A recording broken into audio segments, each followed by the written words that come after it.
필러 자체만으로는 높아질 수가 없기 때문에 매부리코의 모양을 갖는 경우도 꽤 많으세요. 뼈하고 연골이 시작되는 이 부분에서 이 부분이 높아졌으면 좋겠다라고 하셔가지고 높이기 위해서 이제 보통 필러 시술을 많이 하는데, 코프팅을 하든 필러를 하든 이런 것들이 이제 오랫동안 지속이 되는 것들은 아니기 때문에.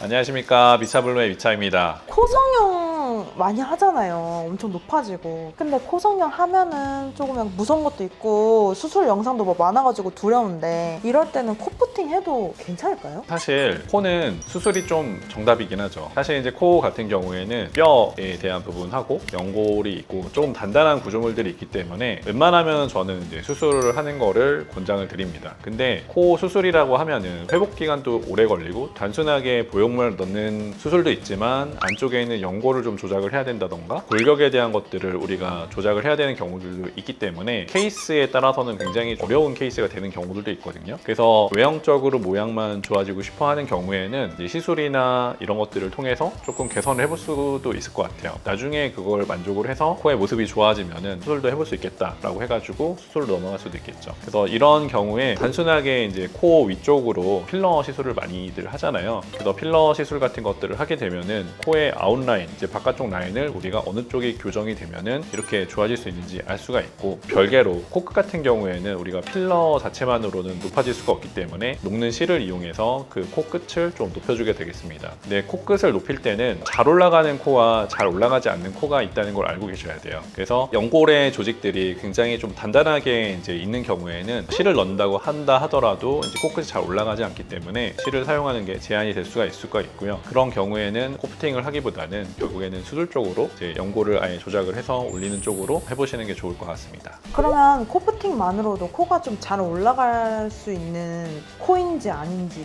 판단하는 방법이 좀 있을까요? 코를 보면은 이제 윗부분은 단단하게 이제 뼈가 만져지고요. 아래로 내려오게 되면은 중간 부분 경우에는 이제 연골이 느껴지게 되겠는데요. 결국에는 우리가 이제 코실을 통해서 이제 조작하게 되는 부분은 이 연골 부분이 되겠습니다. 코끝을 만져봤을 때 이 부분이 잘 움직인다. 이제 코실을 통해서도 그 부분이 잘 올라갈 수 있다라고 볼 수가 있는 거고요. 그리고 두 번째로는 이 피부의 두께인데요. 피부의 두께가 얇으신 분도 있고 굉장히 두꺼우신 분들도 있어요. 그래서 얇으신 분들 같은 경우에는 좀 조심하셔야 될 게, 실리프팅을 했을 때 이 실이 비쳐서 바깥으로 나오는 경우들이 좀 있습니다. 그래서 너무 피부가 얇거나 혹은 너무 피부가 두꺼워서 이런 부분들이 너무 단단하게 만져지는 경우에는 우리가 이제 실리프팅보다는 결국에는 수술을 하는 쪽이 좀 더 도움이 되겠고요. 근데 만약에 이제 코가 이렇게 끝을 만져봤는데 말랑말랑거리고 피부가 이제 너무 얇지도 너무 두껍지도 않은 경우에는 수술이 아니더라도 좀 개선이 될 수가 있겠습니다. 그러면 보통 몇 줄 정도 넣어야 돼요? 사실 이거는 이제 코의 상태나 모양에 따라 달라지는 경우들이 있는데, 코에 이제 수직으로 들어가는 뿌리 쪽으로는 보통 2줄 이상 정도를 넣어놓고 시술을 하는 게 좀 좋고요. 그리고 코 뿌리뿐만 아니라 바깥쪽으로도 삼각형 모양으로 이제 지탱을 해줘야지 코끝이 좀 잘 올라갈 수가 있습니다. 그래서 보통은 한 4줄 정도를 사용을 해가지고 코끝을 올리게 되는데요. 때에 따라서는 이제 코 뿌리 쪽으로는 좀 더 많은 실이 들어갈 수가 있겠고요.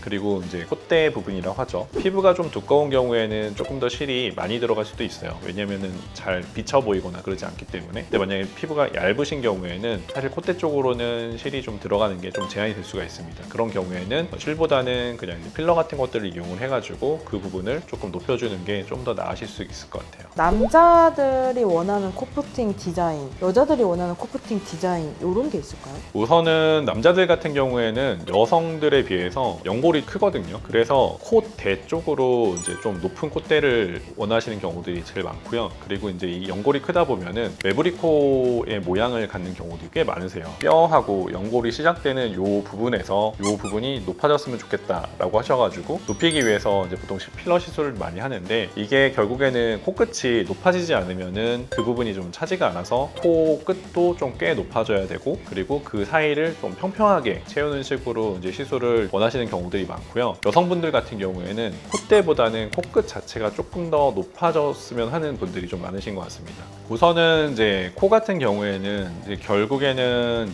코프팅을 하든 필러를 하든 이런 것들이 이제 오랫동안 지속이 되는 것들은 아니기 때문에 나중에는 이제 수술을 하게 되는 경우들이 많은데요. 수술을 하기 전에 내 코의 모습이 이렇게 되고 어느 정도 내가 모습들을 확인하기 위해서는 시술적인 방법을 통해서 먼저 확인을 해보고 그 다음에 수술에 대한 부분을 좀 고민해 보시면 좋으실 것 같습니다. 그리고 코의 상태에 따라서 이제 이런 시술들이 잘 되는 케이스랑 잘 되지 않는 케이스가 있기 때문에 이제 잘 되지 않는 케이스인 경우에는 무리한 시술보다는 오히려 이제 수술 쪽으로 해가지고 좀 더 확실한 결과를 보게끔 하는 게 좋으실 것 같습니다. 이상으로 이제 오늘은 이제 코에 대한 시술과 수술 요거에 대해서 좀 비교해보는 어떤 케이스가 좋은지에 대해서 확인해보는 시간이었는데요. 다음에는 더 재밌는 얘기들로 찾아뵙도록 하겠습니다. 감사합니다.